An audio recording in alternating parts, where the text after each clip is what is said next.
Antes de empezar este video, quiero agradecer a todas las personas que han estado apoyando este proyecto mío en YouTube.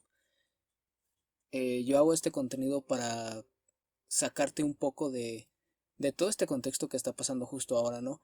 Entonces espero que este video te inspire, porque es una historia que a mí me ha inspirado desde que era muy pequeño, desde que yo veo Star Wars.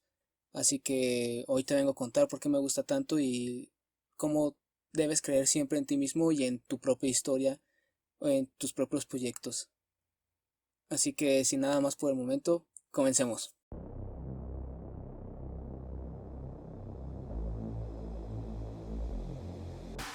Escribí un guión, pero a ningún estudio le agradó.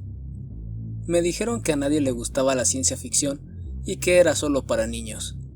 Todo comienza con un joven George Lucas. Lucas había estudiado arte cinematográfica y era un amante de la ciencia ficción. En el año de 1971, tuvo su primer proyecto cinematográfico con la cinta llamada THX, proyecto que no triunfaría por una mala taquilla y una trama demasiado compleja para su tiempo. Lucas era un fan de los cómics de Flash Gordon y trataría de comprar los derechos de esta para producir una película. Dicho intento fue un fracaso, así que él decidiría crear su propia historia de ciencia ficción, por lo cual decidió investigar en qué se había inspirado el creador de Flash Gordon para crear dicha historia. Tenía dos ideas en ese momento: American Graffiti y la idea de lo que sería Star Wars. Presentó sus ideas principalmente a United Artists, después a Universal Studios, la cual solo aceptaría financiar American Graffiti, una película de comedia juvenil, película donde conocería a Harrison Ford. A pesar del fracaso de THX, American Graffiti tuvo un mediano éxito en crítica y taquilla, lo que le hizo recobrar la confianza a George Lucas. Confiado, volvió a presentar su idea de Star Wars a Universal, aunque lo volverían a rechazar, puesto que la historia le sonaba extraña y la inversión de esta misma asustaba a los inversionistas. Llegó a ofrecerle la idea a Disney en ese entonces, pero Disney lo rechazó por las mismas razones. Así es cuando acude a 20th Century Fox, donde conoció al productor Alan Ladd Jr., que dio luz verde al proyecto de Lucas, dándole $150,000 por escribir el guión y dirigir la película.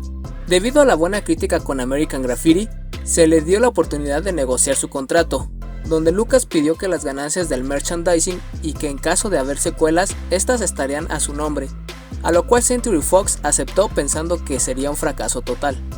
Cuando le presenté mi idea al productor, ni siquiera le gustó la historia, solamente lo hizo para que yo hiciera otras películas para él en un futuro.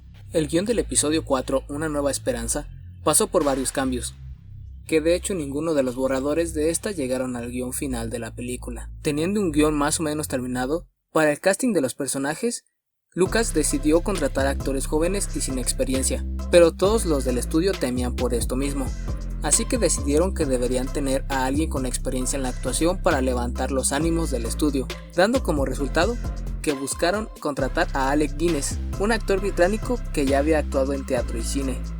A diferencia de los demás actores, que al leer la historia decían que era confusa y que no querían que ni su nombre apareciera al final de los créditos, Guinness, al leer la historia, tuvo un buen presentimiento con esta película, diciendo que sería un gran éxito, tanto que hasta negoció quedarse con tan solo el 2% de las ganancias. Un muy buen presentimiento, ya que gracias a esto se hizo muy millonario después. Lucas ya tenía la historia y los actores, pero se encontró con un grave problema en esa época, debido a que no había estudios para efectos especiales que cumplieran con lo que él quería realizar. Así que decidió crear la suya llamada Industrial Light and Magic o Lucasfilm, que consistía en recrear las escenas de las naves y las explosiones con maquetas y una pantalla azul para agregar de fondo el espacio, algo que para ese entonces era innovador, puesto que ninguna película de ese tiempo estaba hecha para que el espectador quedara impresionado con los efectos especiales.